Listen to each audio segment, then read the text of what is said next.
কেমন আছেন সবাই? চলে এলাম আরেকটি ভিডিও নিয়ে। এই ভিডিওতে আমি দেখাবো কিভাবে আপনি ঘরে বসে কোনো চার্জ ছাড়াই ইনস্ট্যান্ট আপনার ক্রেডিট কার্ডের বিল পরিশোধ করতে পারবেন। অনেকেই টাকা ও সময় খরচ করে ব্যাংকে গিয়ে ক্রেডিট কার্ডের বিল পরিশোধ করে, আবার অনেকেই সেটা করে বিকাশ থেকে ফান্ড ট্রান্সফার করে। আর সেই জন্য বিকাশ হাজারে প্রায় 15 টাকা চার্জ করে থাকে, অর্থাৎ 5,000 টাকার ক্রেডিট কার্ড বিল পরিশোধের জন্য বিকাশকে দিতে হয় 74 টাকা 50 পয়সা। এখন আপনি যদি এনআরবিসি ব্যাংকের মোবাইল অ্যাপ প্ল্যানেটের ইউজার হয়ে থাকেন, তাহলে আপনার ব্যাংকেও যাওয়া লাগছে না আর এক্সট্রা চার্জও দেওয়া লাগবে না। প্ল্যানেট দিয়ে ঘরে বসে ইনস্ট্যান্ট টাকা পাঠিয়ে দিন আপনার ক্রেডিট কার্ডে। শুধু কথা না বলে চলুন প্রসেসটি দেখে নিন।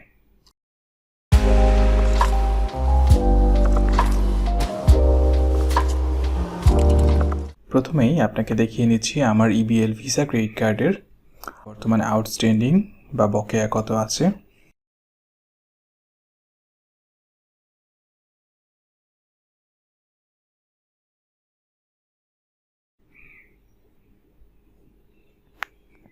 সো এখান থেকে দেখতে পাচ্ছি আমার আউটস্ট্যান্ডিং বা বকেয়া টাকার পরিমাণ 2,050 টাকা এবং 2,50,000 টাকার লিমিটের মধ্যে অ্যাভেলেবল ব্যালেন্স দেখাচ্ছে 2,47,950 টাকা।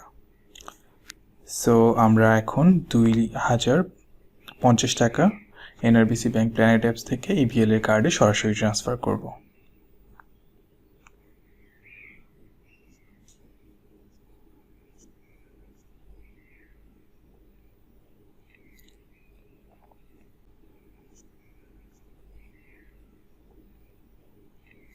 তো এবার NRBC bank planet app open করে প্রথমেই ইবিএল এর কার্ডটি আমরা বেনিফিশিয়ারি হিসেবে অ্যাড করে নেব। প্রথমে ফান্ড ট্রান্সফার এবং এখানে ফান্ড ট্রান্সফার বেনিফিশিয়ারি অ্যাডে ক্লিক করব।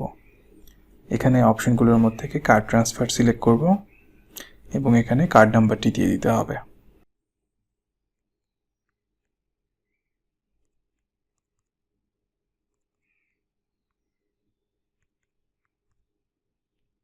বেনিফিশিয়ারি নেমে একটা সংক্ষিপ্ত নাম লিখে দিব যাতে আমার বুঝতে সুবিধা হয় যে এটা আমার ইবিএল এর ক্রেডিট কার্ড নাম্বার।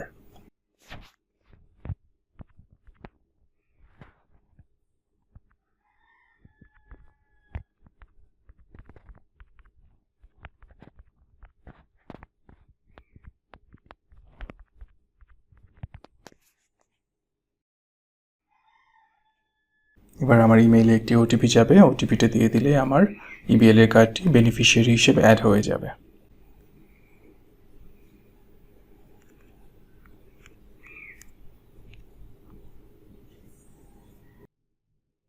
কার্ডটি সাকসেসফুলি বেনিফিশিয়ারি হিসেবে অ্যাড হয়ে গেছে। এখন আমি ফান্ড ট্রান্সফার এখান থেকে সিলেক্ট করব অ্যাকাউন্ট টু কার্ড ট্রান্সফার।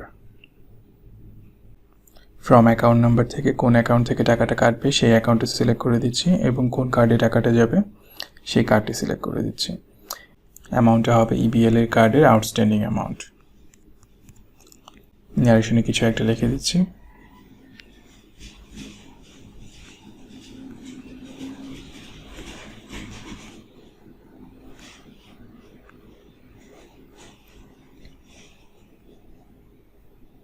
এবার ওটিপি চ্যানেল সিলেক্ট করে সাবমিট করে দিচ্ছি।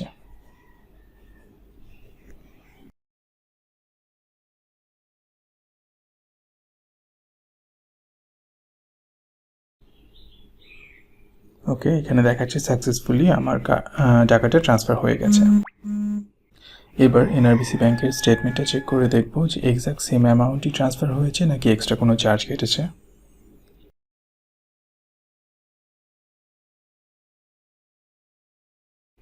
সো লাস্ট ট্রানজ্যাকশনে আমি দেখতে পাচ্ছি যে এক্সাক্ট সেম অ্যামাউন্টই চার্জ হয়েছে।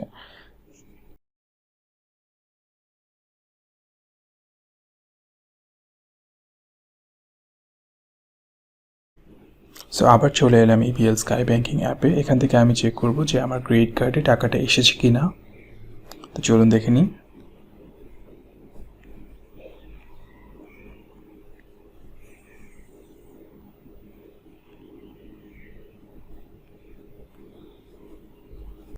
দেখতে পাচ্ছি অ্যাভেলেবল ব্যালেন্স যেটা 2,47,950 টাকা ছিল সেটা ফিল আপ হয়ে 2,50,000 টাকা ফুল হয়ে গেছে। আউটস্ট্যান্ডিং ব্যালেন্স যেটা শো করতেছে এটা 1 কর্মদিবস পরে এটা আপডেট হয়ে যাবে। সো আপনি যদি এনআরবিসি প্ল্যানেট অ্যাপ ইউজার হয়ে থাকেন, এভাবেই ঘরে বসে ফ্রিতে ইনস্ট্যান্ট আপনার ক্রেডিট কার্ডের বিল পরিশোধ করতে পারেন। ধন্যবাদ, দেখা হবে পরের ভিডিওতে।